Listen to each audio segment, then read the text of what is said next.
stage. I declare the House and Committee for consideration of the Education Amendment Bill. Mr. Speaker. Mr. Chairman.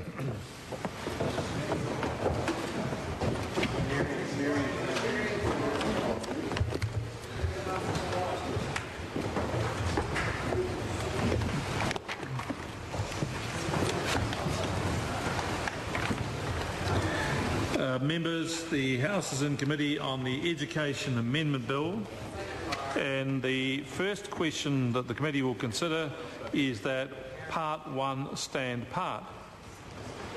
I call the Honourable Marion Street. Chairman, I rise to speak to Part 1 of the Education Amendment Bill. And first of all, Mr. Chairman, I have to say that most of the bill is in fact made up of amendments introduced by Labor in September 2008 in the Education Amendment Bill number 3. So while we did not support it at first reading, clearly the work that was done in Select Committee by Labor members has meant that the government members have seen the light over a number of clauses, and we are in a position to proceed to support the bill as long as the amendments that we've proposed remain intact. There's one clause that I wish to deal with in particular in this, which will be only the first of several contributions I wish to make on this part, Mr. Chairman, but it's clause 36, and it is inserting a section after section 128, and it's to do with the matching of register information and information about payment of teacher salaries at payrolled schools. And this is not immediately as it sounds, but is clearly an information matching program contained in this clause that allows for information matching to occur so that it is possible for the New Zealand Teachers Council and the Ministry of Education to ensure that registered teachers holding a current practicing certificate are the people in fact employed in teaching positions. Mr. Chairman, this takes me back quite a long way, and with the indulgence of the House and the fact that I have 5 minutes to do it, I would like to cite some relevant experience here.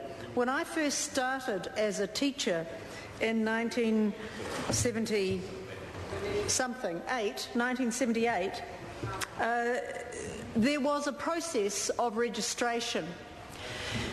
But there were also extraordinary teacher shortages at that time, and there had been a cycle of teacher shortages, and I have to say they are a wee bit.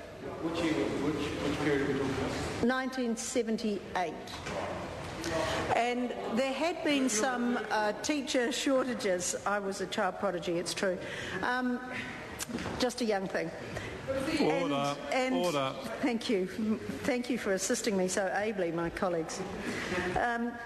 And it was customary for schools to look for any warm body to put in front of a class. It was called the warm body approach to staffing, because prior to the 1970s, I think towards the end of the 1960s and early 1970s, there had been considerable teacher shortages, and Mr. Peachy, I'm sure, will remember these days.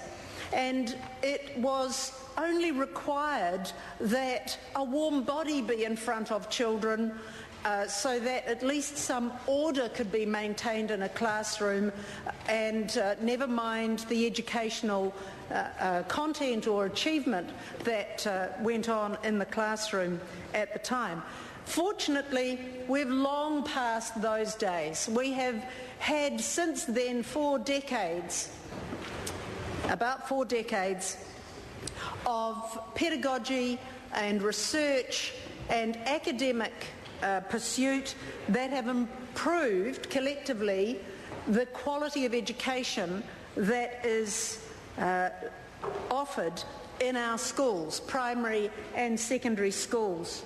The purpose of this information matching program, Mr. Chair, is that it allows the authorities to ensure that the people who are teaching in front of schools are properly registered and certificated teachers who hold current practicing certificates. And it allows that information to be kept and to be managed and compared between the Ministry of Education and the New Zealand Teachers Council.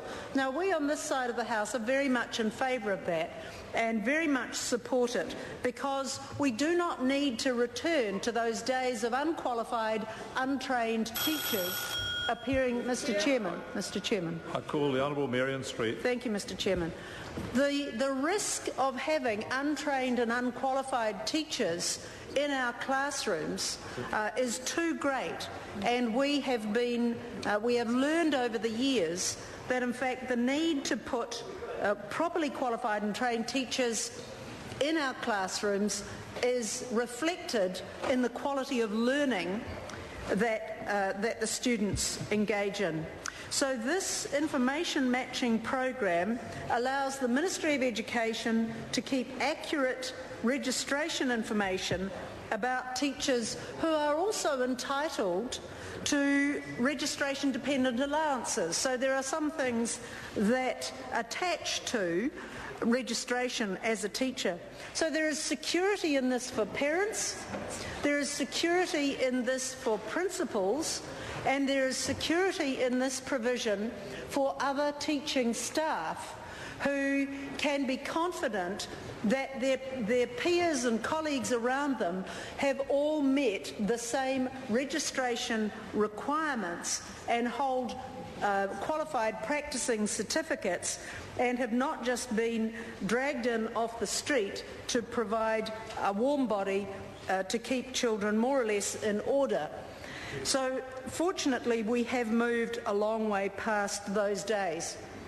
This is also terribly important because from my secondary teaching experience, I went on to work for PPDA, having done that in an honorary capacity, to work for PPDA in a paid capacity for some years, and was always very resentful of people accusing teachers of never deregistering their colleagues or making it very difficult for teachers to be deregistered, when I was certainly of the view that teachers should have been deregistered if they didn't come up to scratch, that there should be no excuses. My job as a PPDA officer was to ensure that they had their rights observed, but if they were incompetent, or worse than that, were more harmful than incompetence, in other words, were malevolent, were abusive, were dangerous for children, then they should have been expedited out of classrooms promptly.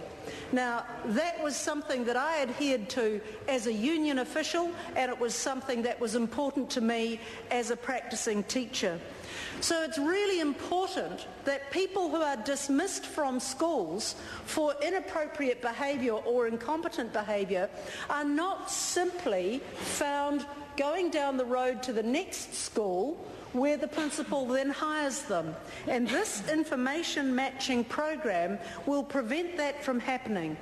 And therefore, that is a good thing, and that is why I say it gives principals some security that they, in fact, are not hiring somebody who's just been rejected but not gone through appropriate deregistration or decertification processes, or has been decertificated or deregistered and has not come to the attention of the next employing principal. So this information matching program is important for the maintenance of standards. It's not just national testing that provides standards in schools, but it is ensuring that the professional competence and the appropriateness of our trained professionals in our classrooms is maintained through an adequate registration and certification program. And this clause in Part 1 of this amendment bill attempts to address that, and I think will successfully address it because of the ability of both the New Zealand